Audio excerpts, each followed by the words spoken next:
Hello everybody, welcome to another episode of Coffee is for Closers. This is going to be a fun series. We're starting something new. Right on. I've got my friend Noah Jones here, right? Yep. From Bridge Refugee Services. Nonprofit. Yep. So what we're going to do, guys, is do a nonprofit series. And you know why we're doing this? Is because Noah and I together are ambassadors in the chamber for Farragut, okay? Which is really fun. So we get to serve other people. But he does it full time, okay? I mean, seriously. And we had an event that always hits me is like, I don't know how many nonprofits we had. Oh man, it was 20, 25, something like that. 20 or 25. Yeah. So these are people really serving our community. They need our help. The word needs to get out. These are great people doing great things, and we don't necessarily hear about them, okay? He's our first video in this new vertical we're gonna do about nonprofits locally.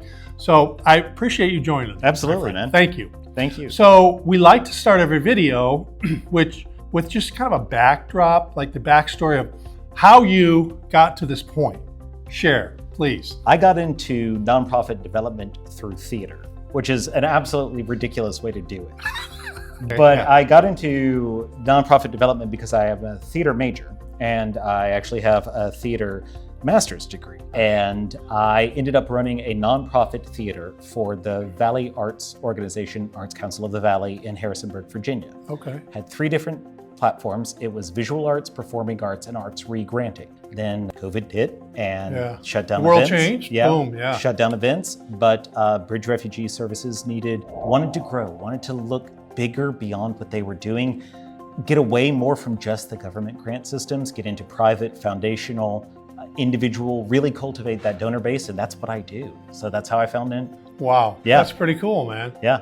That's good stuff. Well, we're glad to have you in our community, that's for sure. Glad to be back. He's a good dude right here. All right, well look, that's a great backstory on where we are today. And how long have you been with Bridge? Been with Bridge for 3.5 years. 3.5 years. Yep. Okay, fantastic. Say a little bit about what Bridge does too, because I think it's important to understand. So Bridge Refugee Services is East Tennessee's only refugee and international protected class resettlement agency. Okay. So we've got a branch in Knoxville, we've got a branch in Chattanooga, but we serve all the way up to the Tri-Cities area. So those sort of 33 counties on the East Tennessee, that's us. Wow. If you're resettled through any sort of protected class, refugee, Cuban Haitian entrant, temporary protected statuses like Ukrainians, Afghans, you're coming in through us usually. Wow. And it's finding housing, it's finding cultural orientation, employment opportunity is really big. We do workforce development, and we want to make sure that people who have left under really traumatic circumstances have a chance to rebuild and become productive members of their new community. Yeah, no doubt. Yeah. That's cool. That's good stuff. Yeah. Let's get into the meat and potatoes Sure. of what the videos are about. And we like asking people 3 things here, Noah, okay? Are you ready? Yes. Fair enough. Number 1, what is your why? My why is that I want to help nonprofits grow. Nonprofits are a business. They're not just charity. They are an organization where the profit is reinvested back into the mission. That's what it means. It doesn't mean you don't make money. Yeah. It doesn't mean that you don't get out there, that you don't have business practices, best practices, standards of quality. I love it. Yeah. It's not just wanting to do good. It's having an infrastructure in place to be able to keep doing good and grow in doing good. That's my why, is I build the infrastructure for that. That's really cool because it's good to hear. I think people, when they, give of themselves, I mean, monetarily, whatever, but it's nice to know that you have people like yourself thinking in those terms. That's cool. Yeah. Well, good. Yeah. All right. That's a good why. And I think it probably aligns to Bridge because you've been there for a while now. Yeah. Okay. Very good. Number 2 question we ask is, what problems do you solve? Oh, well, in East Tennessee, we're finding community members new opportunities. So, like I said, our clients have left under the fear of amazing persecution. They cannot go back to their home country. Yeah. They're here now. They are here. Boom. And if you left with only the clothes on your back, somebody came in that door, where would you go? How far would you get? What would you do? I have no idea. And that's what our clients are facing. Yeah. So we're solving the problem of, now that you are here in your safety, what does rebuilding look like? Very cool. What does restructuring your life look like? How is your new path carved forward? That's what we're here to help do. So you create a plan with them and help facilitate them along, Absolutely. make the connections, help them, and put your arm around them and go, okay. I'm assuming a lot of it is like, man, you're making great progress. Just there's a lot of encouragement. Yeah. There's a lot of cultural orientation is a big thing, which you don't think about. But some of our clients, they haven't had homes. They haven't had four walls. They haven't had plumbing.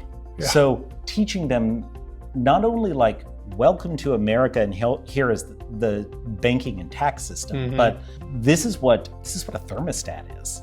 And making sure that they know that the thermostat isn't infinite. It has repercussions. If you're using it to heat your home in winter or cool off in the summer, that comes from somewhere. And so connecting those points on new cultural touchstones is one of the things we do. And that's a big thing because you'd be surprised how fast utilities grow. Yeah, well, that's great. Okay, so the third question, I think we kind of talked around this, but direct to the point. What did the people experience when they work with you at the nonprofit? It sounds like they get to that point of self-sufficiency is maybe the reply, but would you add something, layer on something more like or what? You can get nitty gritty. There's financial literacy, there's cultural orientation, there's English as a second language is a really big one. And that helps with a lot of things because with ESL training, you get the opportunity to take the Tennessee driver's license test, become a licensed driver, eventually acquire your own mobility. And East Tennessee is a place where you kind of want a car to get around and it opens up a lot of opportunities. So English helps you get there. That's one of the things we work with. And then just in general, creating a support system. Many of our case managers have trauma-informed care training. So as you can imagine, all of our clients are dealing with different levels of trauma. Some of them are long-standing trauma. If you're a refugee, you might have left your home country 4 to 10 years ago. If you are a Ukrainian arrival through Uniting for Ukraine, the war could be ongoing and you thought you had a life that was taken from you 6 months ago. So those are different levels of responses. And we help with the support on that. Or if it's beyond a level that we are able to deal with, connecting to resources of like trained psychologists, lawyers who help with immigration services, all of that, we're that central clearinghouse that cuts through red tape. That's great. So you have a wide network of other people, are they they're nonprofits or not, or people that just work with refugees or whatever, right? That you can connect to help in nonprofits and social services, because Supplemental Nutrition Assistance Program, SNAP, that food stamps, what it was formerly referred to as, these are government services. It takes a lot to navigate government red tape. And so forms could change, which are not a malicious change, but suddenly you've got last iterations of the form that calls for a different line item. If you filled it in wrong, that's a delayed 2-3 weeks. Those social services, their staffing is backed up. You've really got to get it right in that first time so that the clients get their allowed social services as quickly as possible. And that's one of the things that our professional staff stays abreast of, are the weird nuance changes. Navigating that nuance is what we're there to do. Very cool. So nobody's going it alone. Thank you for sharing that. Absolutely. And I appreciate your time. Last thing I want to say is, if people want to connect with you, how do they do that? Can you shout out what a website or your information, whatever information, so we can put it up on the screen here so people can know, absolutely, hey, I want to connect with Noah. That's a great cause, right? Absolutely. What is it? So it's bridgerefugees.org. So it's a plural refugee, bridgerefugees.org, or my email is njones@bridgerefugees.org. And I take care of the website too, so everything basically comes to me. Fantastic. Well, I appreciate it, my friend. It's always good seeing you. Thank you very much. Thank you, everybody, for watching. It was enjoyable to hear what you're doing and the difference you're making in people's lives. Thank you for the chance. Thanks for the opportunity. It's great. Thank you, everybody, for watching. We'll see you on the next episode of Coffee is for Closers Nonprofit Series. Love it. So tune in.